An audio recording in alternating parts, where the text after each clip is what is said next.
Preseason week number 3 and the film study that you caught up with earlier this morning. I want to start with the 49ers. Yep.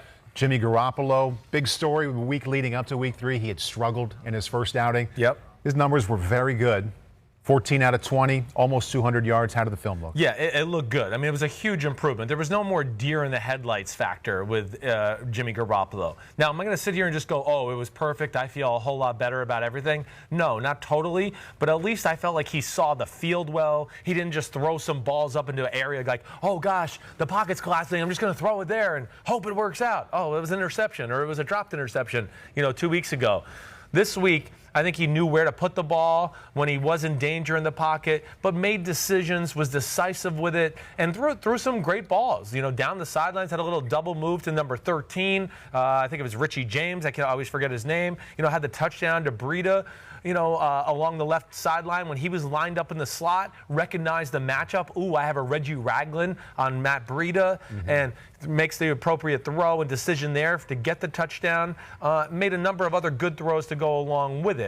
Now, do I think Kyle Shanahan, game planned a little for this and did things like that to make sure Jimmy Garoppolo? Right. Yeah, of course he did. Right. And it's preseason game number 3. That's what you're supposed to do. But especially you do it in this scenario when you want a guy to start to gain confidence and get going. And this is what it was all about more than anything. Now, the one thing that it does concern me, and I think you heard me say this last week, like his feet are still messed up, and you played. How so? Well, He does not like to hitch into throws at times. He loves to just sit there, and instead of like, I'm going to throw the 20-yard comeback and bam and throw it, he kind of just sits there flat-footed and tries to do it all arm and with like the torque of his hips. And because of that, he loses control of the ball at times. Is that new with the injury, or is it something he's This always is something done? I saw a little bit last year, too. Because I always thought his balance was It's pretty very good. So can we get on the jib? You ready for the jib? Let's do some jib action because I got the football here, too. I just got to show what he does a little bit. We didn't stand last week, so yeah. Yes. So he is balanced, like you're saying. He's always in this spot, right? So he's always ready to throw. But the thing is, when you throw a 20-yard in cut, usually Tom Brady or Aaron Rodgers or most quarterbacks in football, oh, there's the 20-yard in cut. I get towards the top of my drop, and then bam, and I step into a throw it. He gets to the top of his drop and just sits there and then just tries to do it like that. Right. And he loses control of the ball at times. And he loses power on the football at times. And I don't necessarily like that. He got away with that in preseason game number 3 against the Chiefs defense. But I'm not sure he's going to get away with that against the Seattle Seahawks and some other teams they got to play in the schedule this year. He's always kind of been that way, though. He has always been kind of that way. I just don't think his game is going to go to the level he wants it to go to, especially in the West Coast offense. I'm going to do one more jib thing. I forgot to say it. Sorry, you're earning your pay today. But the West Coast offense, all they talk to you about is listen to your feet, listen to your feet, listen to your feet, right? So let's just say you had a concept where there's a guy in the flat, and let's say there's a 20-yard out route. You take the 7-step drop, they would coach you. On the first hitch, you want to throw the 20-yard out route. If you get to the second hitch, you listen to your feet, and you throw it down to the guy in the flat, or whoever the second read is. And because of that, I think he stays on the first read too long at times. He throws the rhythm of himself off within the offense of doing that. That would be my 2 cents. It was still very good. Is that fixable at this point? It is fixable, but it's going to compromise him, like I saw even early last year on some deep throws, and all of a sudden you want to be aggressive, or you're looking at a guy and you're going, he's not going to be open, and the DB falls all of a sudden. You got to get it up all of a sudden, and you go, oh gosh, I didn't get enough power on it to really get my legs underneath it to throw it 55 yards down the field. That's where I've seen it kind of peak out at him at times. And it's just something that I just say to put on everybody's radar there. But either way, I was impressed by what I saw with him. It was overall. an encouraging outing, considering what he was last time. Definitely was. Let's stay in the NFC West and go a little younger. Somebody else who had struggled up to this point, Kyler Murray, his numbers looked a lot better in this game. A lot better. I mean, he looked phenomenal. I mean, when you just look at him in general. Throwing, running, all of it. He's being smart. Like, he's not letting anybody get cheap shots on him. He's not trying to, like, prove to us, oh, I can turn the corner and I can get 10 when everybody else can get 5. Just going out of bounds. Please keep doing that, Kyler Murray. We don't need you to be, like, pancaked on the sideline and out of football for 3 weeks because you had to get 3 extra yards on a run or tear your ACL like Jimmy Garoppolo did because you just want to cut it upfield because you're frustrated. But the physical ability is special. There's no denying that. I think if you sat there and watched the film with me, you just go, damn. I mean, you can see how the ball spins. It pops out of his hands. You saw some of the highlights. Yeah. I mean, some of the throws are just like, damn, that's a 20-yard laser with no effort. Damn, that's a 30-yard laser, no effort. That's where it's impressive. My concerns are still with that offense. I have concerns with that offense. With the personnel, with the scheme? Oh, the scheme. And I wrote to him, hey, the O-line, they're going to be a little bit better this year, so that gives them a fighting chance. But I don't see anything yet schematically that excites me about the Cardinal offense. I don't see anything. What if a naysayer said, but it's so vanilla in the preseason, just wait till September? I understand that, but this is too vanilla even for vanilla, okay? This is like translucent ice cream right now, okay? The shit's clear, all right? I don't know what else to say, all right? It's got no taste. It's just, and that's where it bothers me, because the majority, and if you think back about the game, the completions he had in the game, none of them are concept related. They're all one-on-ones. They're one-on-one, back shoulder, one-on-one. Ooh, he beat him off the line of scrimmage. I'll throw the perfect ball. Ooh, it's cover 2, and I'll throw a laser in between the safety and the corner. None of it was, oh, I'm going to play the 3-receiver stack over here and go through the read and find the guy that way. Every time he did that, that shit was covered up, and that concerns me. Now, I hope I get proven wrong. I do. But also, I'm sorry, but the damn shotgun every play frustrates me. Yeah. It frustrates me.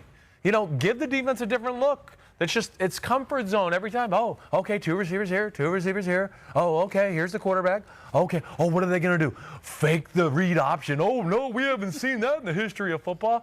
I have serious questions about that type of crap right now on their offense. The schemes and the concepts, did they look like things that were, I don't know, outdated, easy to cover, easy to recognize? I got you covered there because I wrote this down. I just wrote, first off, they just call plays. And sometimes, therefore, they waste plays because they run plays where I would go, ooh, John Gruden or Josh McDaniels would go, we don't want to run that play into that look. We're not going to win. That's not a recipe for success there. So that bothers me. And then I wrote, NFL defensive players have seen these concepts already too much through training camp. And I just wrote, and Vikes are all over it. They were all over it. It was all your basics, you know what I mean? And I'm not going to sit here and get too in the weeds about football, but that's what I worry about with that. Kyler Murray's going to be fine. Are they going to help him enough to really show what he's all about in year one? That's my real big concern. Did you anticipate that red flag, so to speak, with the offense? From Cliff Kingsbury? Yes, I did. That didn't surprise you? It didn't surprise me. I'm hoping for better, but this was my issue all along. And I know, like, Cliff has all the tools to be an NFL head coach. What I have always argued is lack of people he's been around. He doesn't know what he doesn't know yet. That's where I really worry about it in general. And so that's the little things I worry. Are they going to have enough of a run game to keep people honest on the read option or the RPOs? You know, play action pass, I would think would be right up Kyler Murray's alley, really. I mean, there's no rules. Who can put him underneath the center? Why does he have to be in the shotgun every play?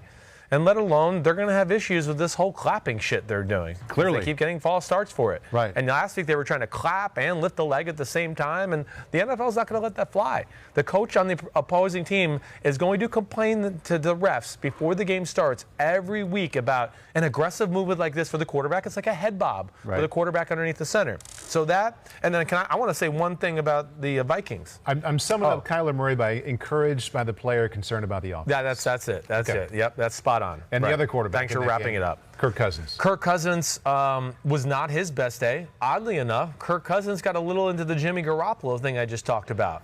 Feet got a little lazy. There was a few throws where it was just all arm. Leg was planted in the ground. I'm going, man, you're about to make a 20-yard throw. And those are different kind of releases, because as I'm putting them right next to each other in my mind. And Garoppolo's always been compact, quick. Very much. Kirk Cousins isn't. No, he really kind of gets it. He lets his arm get flexible and really gets it whippy, like you're saying. With that different motion, how did he get caught up in what Garoppolo was doing? It became something with the feet where, you know, at points, I don't know if it's in practice or you get 7-on-7 or too many no defense drills, or, just the monotony of camp where maybe you get a little lazy with some of your footwork to where you go, no, hey, man, like, this is okay right now in 7-on-7, but when it comes Sunday and it's like everybody's flying around at 100%, I'm not sure that ball's going to squeeze through that window you think is like cool right now in 7-on-7 on a Wednesday practice. Right. And he lost control of the ball. If you went back and watched all his throws, you would see there was a few throws too. The ball really fluttered out of his hand. It became very jerky because his legs were not in sequence with him. I worry about the Minnesota Vikings. It's the vice versa of last year right now. Their offensive line is going to be a little bit better. Their run game is going to be better because of Kubiak, right? We saw Dalvin Cook have the long touchdown run. What I worry about is the pass game. Yeah. I do. I don't know if I see anything that excites me there.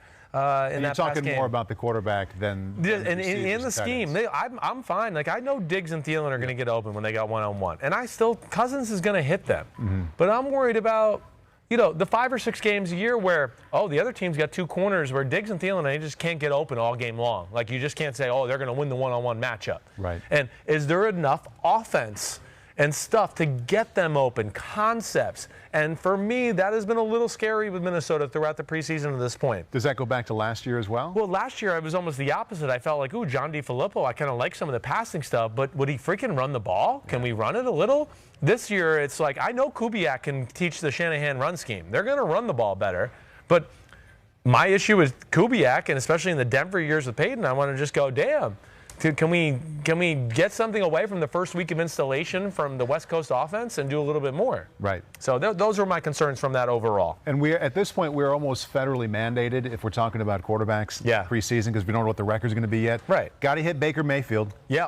We got to. And it's probably the worst performance I've ever seen him have. Okay.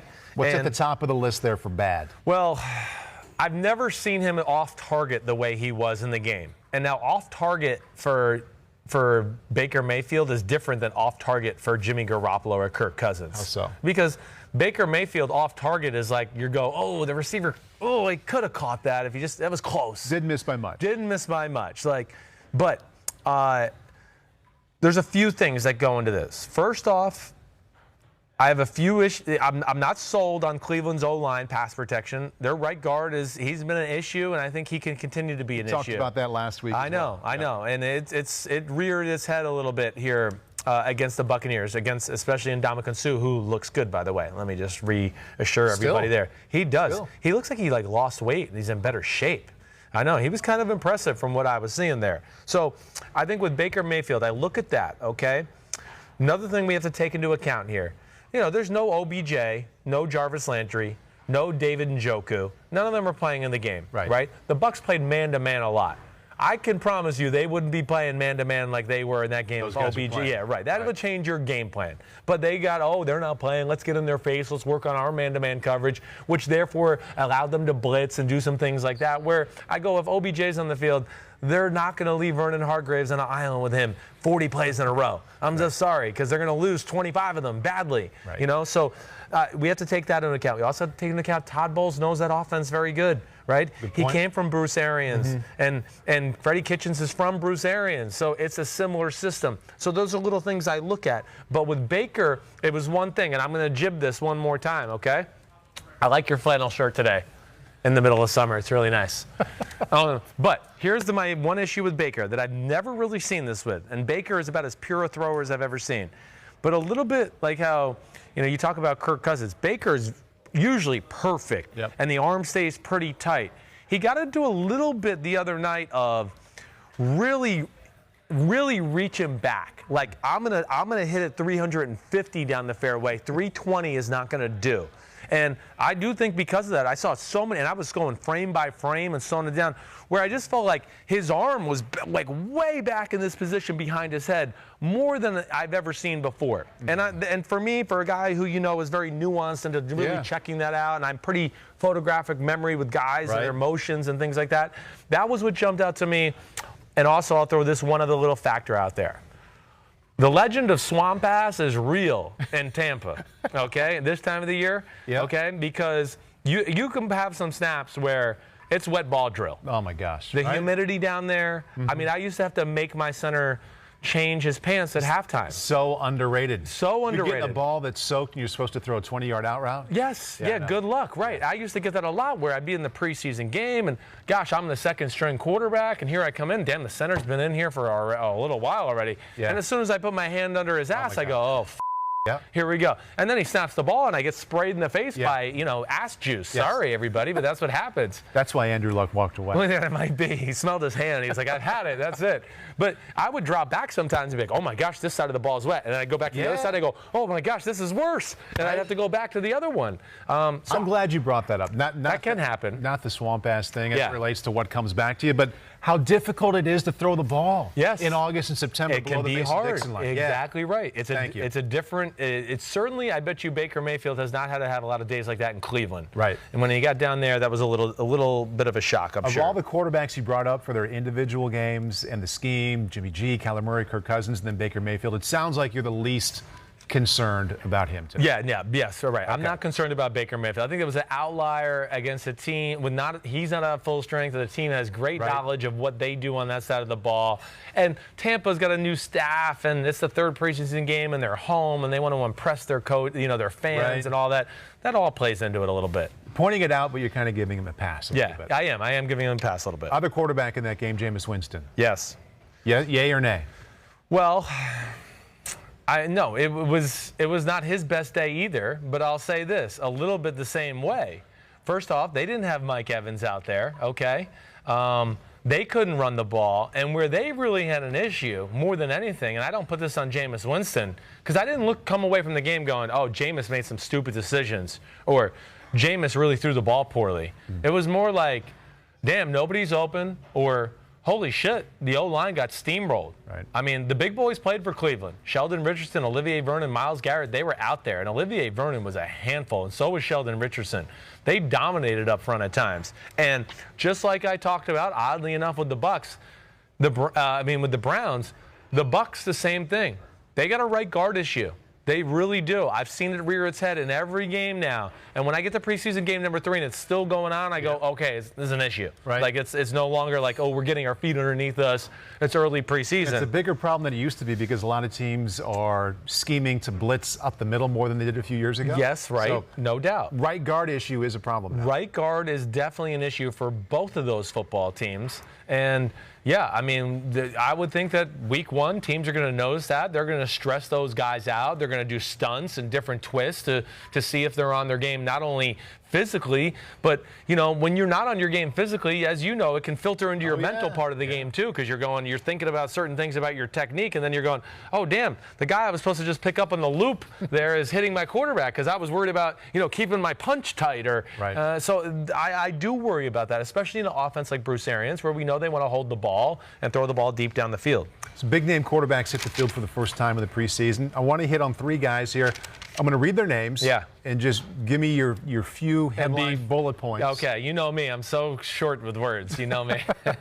And we'll see if we can keep it moving here. Let's start with Ben Roethlisberger. Machine. Ben was not perfect, but for a first preseason game, getting out there, it was pretty damn good. Exactly right. Ben is just so cool and calm, and the ball, he just puts it on the money almost all the time. Had a drop by Juju Smith-Schuster on an out route on one play. And the other thing that really jumped out to me, their O-line. It's real. It's one of the best pass blocking O-lines in football. It's still really good in the run game too. James Conner, we only got to see, I think it was 2 drives from Big Ben, but I'm not worried about it. He had a Vance McDonald who dropped a pass too. Big Ben looked good, and I think that Steelers offense is going to look good too. You talked about Andrew Luck being worth a couple of wins as opposed to Jacoby Brissett. Right. Roethlisberger might be worth 4 or 5. He might be, no doubt about it. Ben Roethlisberger's greatness cannot always be quantified because he plays the position a little differently. It's a little backyard football-ish. Right. He puts a lot of pressure on you because you go, whoa, he can throw it everywhere, and he's one of the best deep ball throwers I've ever seen, let alone he can stand in there forever and extend plays that way too, and he can beat you with his mind and audibles at the line of scrimmage and that stuff. You say backyard, I like to say recess. Recess. Okay, I'm down with that. Organized recess. Some good recess football. To the Lions, Matthew Stafford played for the first time. Matthew Stafford looked like the Matthew Stafford I remember from 2 years ago. I mean, it was sharp. It really was. I mean, first off, I think the first thing that I always look at is a guy's body, right? I do. It's just the way I am. So, okay, it's the first time I see him on film. Looks like he's in incredible shape. Like he's tightened up a little bit. You know, whether, I don't know if it means he ran more wind sprints or he's been squatting more, but either way, the shit looks tighter in the uniform. Right. And yes, the throwing. Last year was a blip on the radar for Matthew Stafford, where I never saw him miss throws that he missed before. You could say anything you want about Matthew Stafford, and I know not everybody thinks he's real good. I am a defender of him because I think he's been really the only thing making shit happen up there for a long time. And last year he fell off because of the culture change, and I think they were asking him to play a different style of football, and I think it messed with his head. Right. But I look at the way he threw the ball, and then your guy, Hockenson, who's going to be legit, okay? Kenny Golladay, Marvin Jones. Like, the Lions are one of these teams where I know I'm going to pick my playoff teams and stuff. I don't quite know how to place them yet. There's a lot of good to like about them the more you watch. And a really good division, too. I know, that's the issue. And the O-line is real. The D-line is real. Darrell Bevell, who was a big question for me in Seattle and a big question for me hiring him here in Detroit. I felt like just from looking at the first 3 games, and especially this game with Matthew Stafford, I said, liked it. I think Darrell Bevell's reorchestrated his formula of calling plays. What did you like most about his plays? I feel like it wasn't a lot of personnel set changes, a lot of formation changes, and he did everything. 2 tight ends are in the game. We're going to play smash mouth football. Next time he's in shotgun, it's spread, nobody's in the backfield, but the 2 tight ends are still in the game. Those are little things I look at. He had a year out to really think about it. I think it might have done him well. Guys don't want to do that, but I think it's really helpful. I think it did. I think because as you know, most of these guys have the same plays. Right. It's about how you call them, when you know what the defense is going to call, and are you going to call it at the right time, right? Like, okay, it's, you know, I know in 2nd and 7, they like to play these 2 coverages. Can you dial up the right play in that situation? Right. And can you sequence plays also at the same time, like we've talked about with a Sean McVay before, where it all looks the same, but it's a little different every play, to where you got the linebacker and safety's head spinning. Okay, it's the speed sweep. Oh, it's the fake speed sweep zone run. Oh, it's the fake speed sweep, fake zone screen pass. And then it's this play action pass off that. And that's what a good OC does. And to me, I think Darrell Bevell might have turned the corner there a little bit. Think about how much you can learn when you're not game planning for the next week. And you know how it is. Somehow, wherever Darrell was last year, you know he had access to all the coaching. No doubt about it. Somehow found his way to his computer. He's not thinking about calling plays the next week. He can just kind of mix and match and sit down there and play scientist. So good for him. Yeah. Nick Foles, you know, it wasn't like earth-shattering, but they're a different-looking football team with Nick Foles at quarterback. They really are. I mean, I think it's going to make their run game a lot more respectable, because they got some speed on the outside. And Foles is aggressive. I mean, he threw an interception when he was scrambling to his right because he was aggressive. He was trying to be aggressive and make a play as he was running, threw the ball behind the guy a little bit. But I think either way, I like Nick Foles and what he does to that team. That's a big team. He's big in the pocket. He's fearless with people around him. And he's just got a great feel of throwing the ball over the middle into the right spots. Doesn't do it with arm power. Does it more with, just gracefulness and timing, and and just doesn't matter. Him, Big Ben, Cam Newton. Oh, there's 4 guys around me, no problem. Roar, and throws it in there. And he's a good little athlete to get outside and bootleg and do things like that too. They didn't do a lot on offense, but I know their offense is going to be a lot better with Nick Foles. It's a team that's had a lot of talents around it for the last few years. When was the last time they could think about the quarterback like, we got a guy? We've got a guy who can get it done. It's been years. You can see it on the sideline. Right. Even on the tape, sure I can see it. You could tell, like, Jalen Ramsey and those defenders, they're up there. They were watching Nick Foles because they wanted to see what he was going to do. Hi, I'm Mike Tirico, and thanks for watching. Make sure to hit subscribe for the latest news and highlights from NBC Sports.